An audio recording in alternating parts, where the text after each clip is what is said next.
To blame Arab-Muslim violence on the Jewish aspirations to return to the land of Israel is also ridiculous. Because if you know a little bit of Jewish history, Muslims have been persecuting Jews ever since Jews rejected Muhammad and refused to convert to Islam. It didn't matter where Jews lived, it didn't matter where they wanted to live. They were Jews and they were hated and they were a target. And so this is an excerpt from a very famous letter written by Maimonides. I think we've mentioned this before, the Rambam, to the Jewish community of Yemen more than 800 years ago. It's known as Igeret Teman. The letter was written by the Rambam to encourage the Jews who were so demoralized and downtrodden and total despair because of the murder, the persecution, and the horrible Arab Muslim oppression their community endured living as a Jewish minority in Yemen. And you see where the green line is. I'm just going to translate it directly into English, but this is what it says. With all this, we will not be able to be saved from their abundant evil and violence at all times. And all the time that we pursue peace with them, they pursue us with cruelty and war.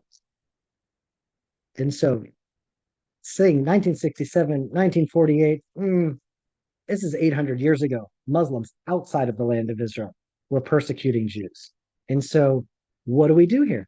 Just as they have persecuted every minority that has ever had the misfortune of dwelling in their midst, the Muslims persecuted the Jews. And today, nothing has changed. The murderous hate, the jealousy, the venomous religious anger toward the Jew, it's rooted deep into the religious fabric of this war. And so, to any honest observer, it's clear that this has nothing to do with Gaza, nothing to do with politics.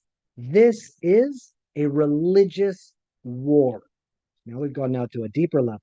So let's keep going.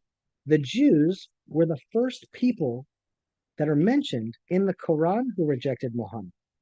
And there are many quotes in the Quran that can be understood to be really anti-Jewish.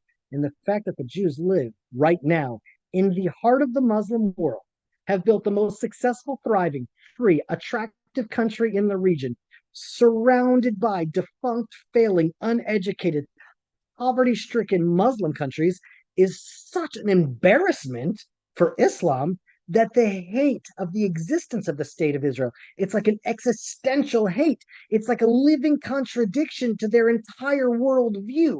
How can Islam be the ultimate truth if all the blessings and prophecies are being fulfilled through the Jews in Israel and not through the Muslims around them in the Middle East?